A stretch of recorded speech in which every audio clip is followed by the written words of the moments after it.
Bienvenue les amis, bienvenue sur la toile pour une nouvelle émission bande dessinée. Je sais, on parle beaucoup de bande dessinée en ce moment, mais il faut dire que je lis beaucoup. Ceux qui suivent le fil Facebook de la chaîne le savent. J'arrête pas d'acheter des BD, des CD, il faut que je me calme un peu d'ailleurs. Mais bon, dernièrement, en visitant un magasin de comics, je me suis retrouvé avec ce Amazing Fantasy dans les mains. Alors, faut rendre à César ce qui est à César, c'est pas moi qui l'ai repéré, hein, c'est ma compagne qui...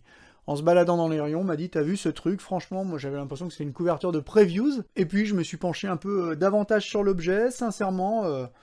Je me suis dit, ouais, ça a l'air pas trop mal, j'ai lu le postulat de départ à l'arrière, ça m'a un peu chauffé. Et puis surtout, regardez-moi ce format, ce Treasury Edition. Comme on dit chez nos amis anglo-saxons, format oversize, c'est vraiment chouette, sincèrement, ça met en valeur les planches. Mais alors, c'est quoi ce comics? Alors, Amazing Fantasy, c'est une série qui est sortie l'année dernière, durant l'été 2021, et qui à présent est collectée en paperback. Alors là, ils l'ont sorti aux États-Unis dans cette magnifique édition...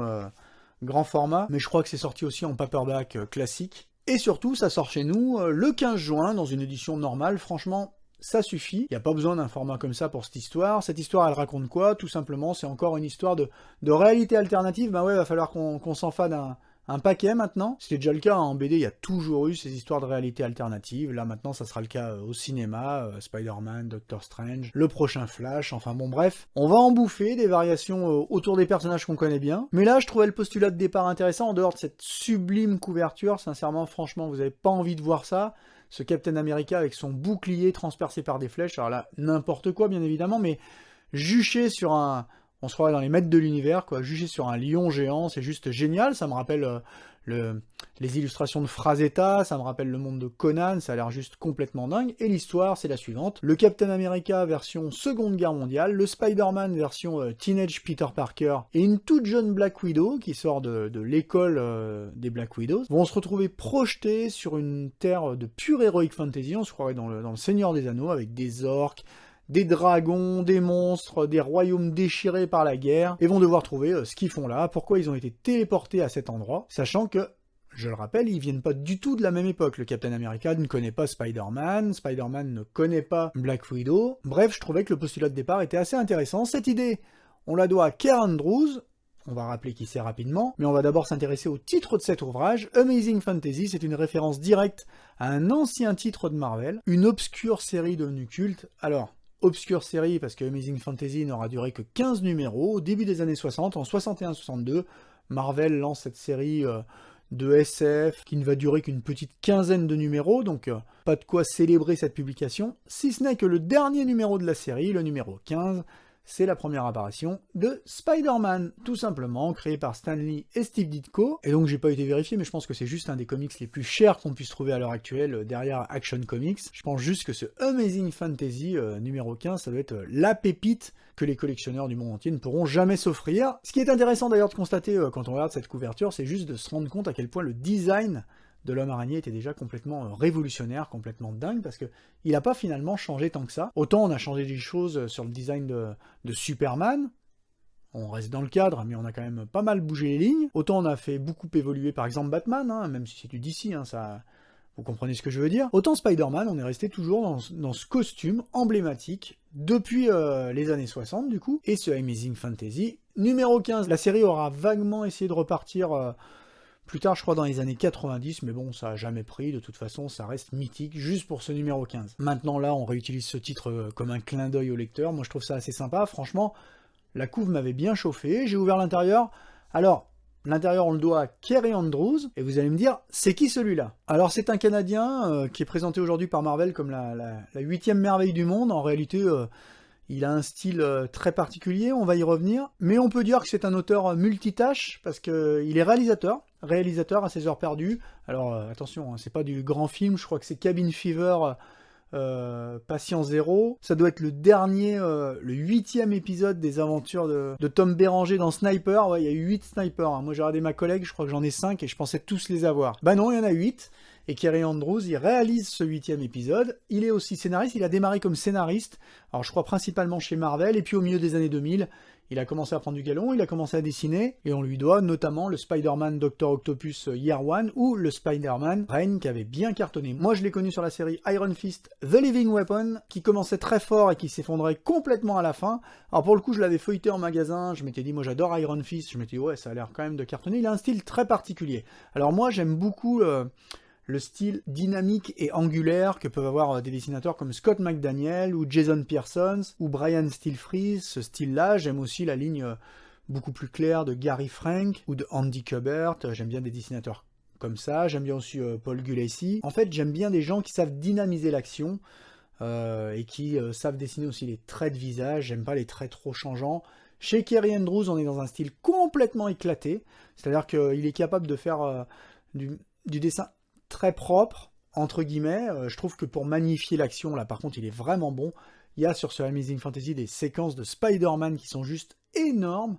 Il y en a une où on voit Spider-Man se pencher avec une arme qui passe au-dessus de lui, et puis juste après il est en train de sauter au-dessus de ses adversaires. J'ai trouvé ça juste brillant dans la mise en scène. C'est quand même un très très bon dessinateur. Il a quand même une vision, mais quand je vous parle de style éclaté, c'est parce que des moments vous allez avoir un style très propre, très beau, de beaux visages, il dessine de très belles femmes, de très beaux personnages, et puis d'un coup, il va vous dessiner, on a l'impression qu'il a dessiné ça en 2 secondes, et il va vous simplifier un visage à l'extrême. C'est très spécial, il faut vraiment ouvrir un comics scénarisé et dessiné par Kerry Andrews pour voir de quoi je parle, c'est très particulier. Maintenant, au niveau du scénario, c'est certainement pas la 8e merveille du monde, ça c'est sûr. La série Iron Fist en était le meilleur exemple, franchement, ça démarrait fort, j'étais bien dedans, j'étais bien chaud, et puis à la fin, alors ça partait complètement en couille. Il y a Iron Fist qui affrontait un immeuble géant, je crois, un truc comme ça, c'était complètement débile. Franchement, j'ai fini l'histoire, je me suis dit, ah non, tout ça pour ça, j'étais super déçu. J'ai replié le bouquin, je l'ai refourgué direct, donc on peut pas dire que Kerry Andrews m'avait laissé un très bon souvenir. Et sincèrement, quand je l'ai ouverte, encore une fois, je me suis dit, ouais, le style, c'est bien ce qu'on veut raconter, j'ai trouvé ça très élégant, assez sympa, assez dynamique. Encore une fois, il a quand même des visages, on dirait qu'ils se floutent parfois, c'est pas super précis comme trait, mais ça va bien, ça fait le job, avec quand même cette petite appréhension de se dire, mais ça va donner quoi cette histoire? Je me suis quand même tâté un petit peu avant de l'acheter les yeux fermés, et pour être très honnête avec vous, j'ai pas été déçu. Alors, je peux pas trop vous en parler sans déflorer l'histoire, donc je vais rester quand même très en surface, mais nos héros sont projetés dans ce monde d'Heroic Fantasy, dans un monde en guerre, avec ce sentiment qu'ils sont morts, ils sont morts au combat, Captain America est mort, Spider-Man est mort, Black Widow a été tué, et ils se retrouvent là, sur ce monde des morts. Alors bon, ils vont affronter des zombies, des sorciers, il y a plein de trucs, c'est très très riche, hein. Ça se veut vraiment ambitieux. Pour le coup je vous parle toujours d'ambition, parce que moi j'aime bien vous parler de choses qui ont quand même envie de présenter quelque chose d'innovant, à une époque où le comics recycle beaucoup. Là vraiment on est dans la pure proposition, c'est très agréable à lire, et surtout le grand intérêt de cette série c'est de nous présenter des archétypes de personnages. Encore une fois, je vous en parle souvent, mais là pour le coup c'est vraiment le cas. On présente ces personnages dans ce qu'ils ont de plus simple, et en les exposant à un monde qui n'est pas du tout le leur, on révèle ce qui fait leur identité profonde. Captain America, Peter, Black Widow, vous pouvez imaginer ce que c'est que de jeter un jeune Peter Parker ou un Captain America période Seconde Guerre mondiale en plein monde à la Tolkien. Et sincèrement, j'ai beaucoup aimé, j'ai trouvé ça vraiment sympa. Quand j'ai fini le bouquin la première fois, je me suis dit, ouais, bon, bref, un peu anecdotique, et finalement j'y ai repensé, je me suis dit, non, c'est quand même vraiment pas mal, j'ai envie de le relire, je l'ai déjà relu, et j'ai réussi très facilement et très rapidement à comprendre ce qui ne m'a pas plu en fait dans l'histoire. C'est juste que 5 fascicules, ça fait trop court pour une histoire aussi ambitieuse. Franchement, j'aurais plus vu ça sur une 12aine de numéros, l'histoire courir sur une année, ça m'aurait paru beaucoup plus approprié par rapport à la densité de l'histoire qu'on essaye de nous raconter.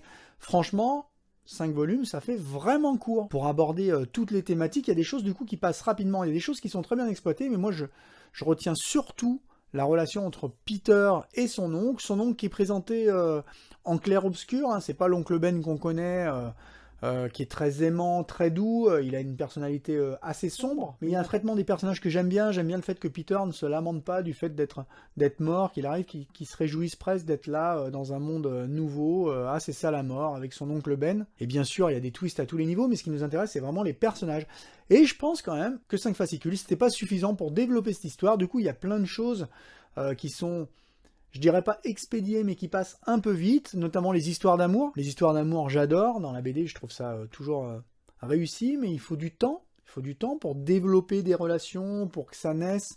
Je trouve que là, ça va un peu vite. Du coup, on est obligé de caser 2-3 baisers sur la même page pour dire voilà où ils en sont. Et je trouve ça un peu dommage d'avoir sacrifié ça, d'avoir expédié ça un peu à la va-vite comme ça. Je trouve ça vraiment dommage parce que du coup, c'est une BD qui nécessite qu'on prenne son temps. Il faut se poser avec cette bande dessinée, il faut se poser tranquillement. Vous mettez un petit disque, genre la BO du Seigneur des Anneaux, et vous prenez votre temps pour absorber les images, pour apprécier les pages. Il faut prendre son temps pour la lire, parce qu'il y a beaucoup de blanc finalement, beaucoup d'ellipses, ça va très très vite, un peu comme un film qui serait monté à la serpette, où on passe très rapidement d'une scène à l'autre. Pour moi, je le comparerais un petit peu à Planète Hulk, tout le story arc de Planète Hulk, avec Hulk qui était envoyé sur la planète. Si vous ne l'avez jamais lu, vous pouvez le lire, c'est vraiment chouette aussi.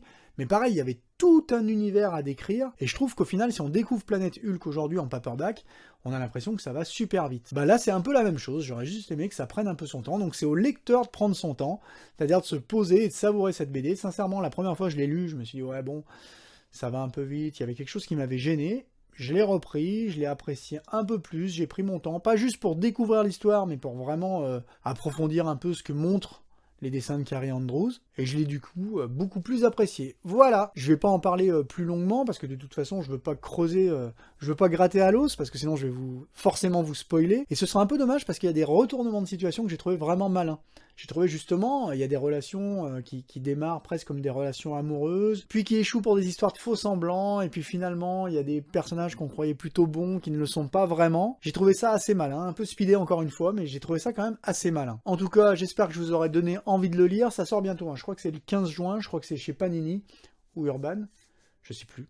Bon, je vous l'écris là, hein, vous verrez bien. Mais en tout cas, ça risque de sortir pour un prix modique, parce que c'est pas très gros non plus, ça doit faire une centaine de pages. Maintenant, il y a un petit chapitre qui a été rajouté à la fin qui est vraiment sympa, qui fait intervenir un personnage qu'on aime tous, et surtout, il y a une galerie de couvertures alternatives, toutes plus magnifiques les unes que les autres. Vous imaginez bien que ce sont des couvertures alternatives qui font référence, comme je vous l'ai dit, à Frazetta, au Weird Tales, à ces récits de SF et d'Heroic Fantasy. Donc là, pour le coup, c'est vraiment extraordinaire. Il n'y a aucune chance pour qu'ils les zappent dans l'édition française. Ce serait purement et simplement un sacrilège. Voilà. On se retrouve bientôt j'espère. J'ai pas beaucoup de temps, mais j'essaye quand même de vous donner des nouvelles. Alors je vous donne des nouvelles via Facebook, j'ai essayé d'être plus régulier sur Facebook. Si vous voulez savoir un peu tout ce que j'achète, je me suis fait une promesse, c'est de publier sur Facebook tout ce que j'achète en bande dessinée, en CD, en DVD, en Blu-ray. Et le seul livre dont j'ai pas parlé sur Facebook, c'est donc ce magnifique Amazing Fantasy. Comme toujours, un petit pouce si vous êtes heureux. Moi je le suis déjà, mais je le serai encore plus avec cette petite preuve de contentement. On se retrouve très bientôt, soyez curieux, profitez de tout, éclatez-vous, et moi je vous dis à la prochaine, ici, sur cette même chaîne. Ciao!